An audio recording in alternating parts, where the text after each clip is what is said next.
Très heureux de vous retrouver sur Medi 1, bienvenue dans l'invité de la rédaction. En Côte d'Ivoire, pour améliorer les conditions de travail des étudiants dans les universités publiques, le gouvernement a pris plusieurs mesures en 2022, parmi lesquelles l'octroi d'une aide à environ 2600 étudiants démunis, le renforcement des capacités d'accueil des cités universitaires. Dans cette émission, nous reviendrons sur les défis de certains étudiants des universités publiques en Afrique. Pour en parler, Akessé Marc-Hervé Nango est avec nous. Il est écrivain, contrôleur du travail et auteur d'un roman intitulé Une vie d'étudiante. Bienvenue sur notre plateau. Merci bien, monsieur Oumar. Vous avez été sur les bancs, vous connaissez un peu le cadre universitaire. C'est pour cette raison d'ailleurs que vous avez écrit un roman pour décrire un peu les réalités que vivent les étudiants sur le campus. Alors parlons du nombre trop élevé, parfois dans les amphithéâtres, parfois dans les universités publiques, de façon générale en Afrique. Pourquoi est-ce qu'il en est ainsi et quel est l'impact sur les rendements? Merci bien, monsieur Oumar, pour la question. On va dire que c'est une question à deux volets.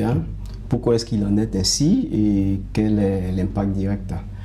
Bon, pour la cause qu'on peut, on va dire, tout de suite fustiger, déjà, faudrait pas, on va dire que... Vous voulez parler des infrastructures qui ne sont pas suffisantes? Bon, on va dire que déjà, faut dire, au niveau des étudiants, il y a déjà cette irresponsabilité-là qui, par moment, fait que des étudiants se retrouvent à reprendre leur année universitaire. Imaginez-vous, dans une année universitaire, on a au moins 200 qui reprennent leur année. Cet effectif-là va compléter l'ancien effectif, et puis je pense que ce même faisant... Est-ce que c'est une irresponsabilité? Peut-être que, écoutez, ils n'ont pas eu les points qu'il fallait pour pouvoir avancer, donc ils sont parmi les redoublants, ils vont se remettre au travail. Bon, je pense que l'irresponsabilité peut être quand même... Pour certains. Pour certains. Pour certains qui ont refusé d'étudier. Il y a d'autres aussi, certaines réalités, peut-être extérieures, vraiment des cas de force majeure pour la plupart également. Mais aussi, sur le campus, on voit que vraiment, il y a beaucoup d'incivisme et d'irresponsabilité. Donc, pour ma part, je pense que ça, c'est aussi une raison. Est-ce que les infrastructures aussi sont suffisantes pour accueillir? Effectivement, au niveau des infrastructures, quand on le voit, on dira tout de suite non.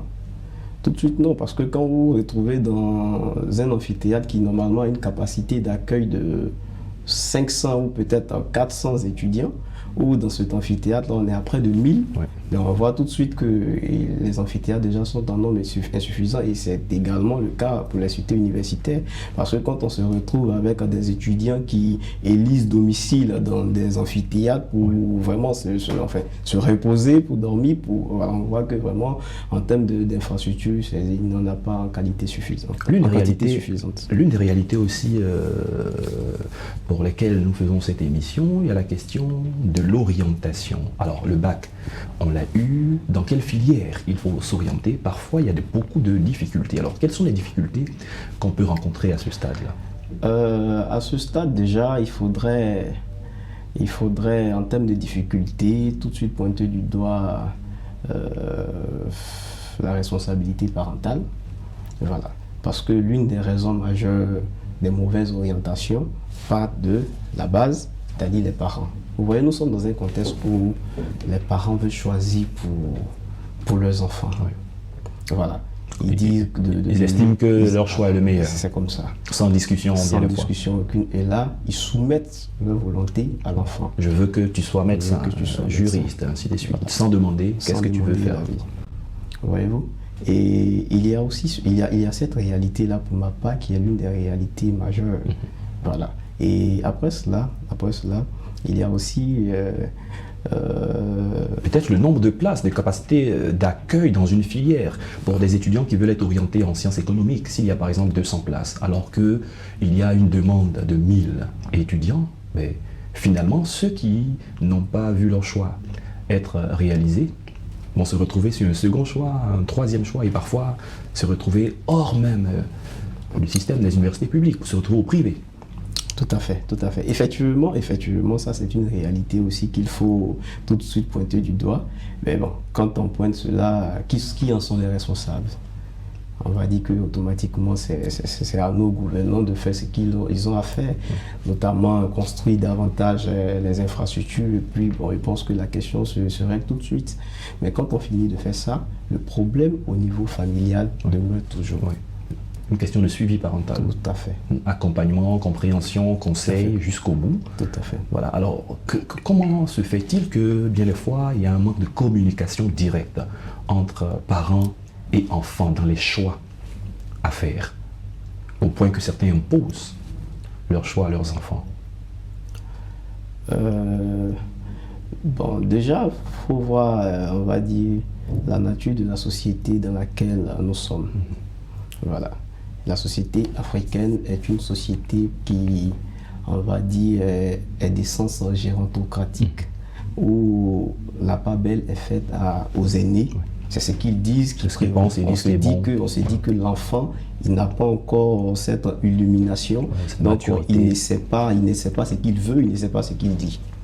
Donc dans un tel contexte, les parents sont toujours enclins à orienter l'enfant dans ses choix. Au niveau des campus, de façon générale en Afrique, on constate qu'il y a un niveau de violence parfois dans les universités publiques. Les étudiants versent dans des grèves à n'en point fini qui retardent les années académiques. Quel est l'impact?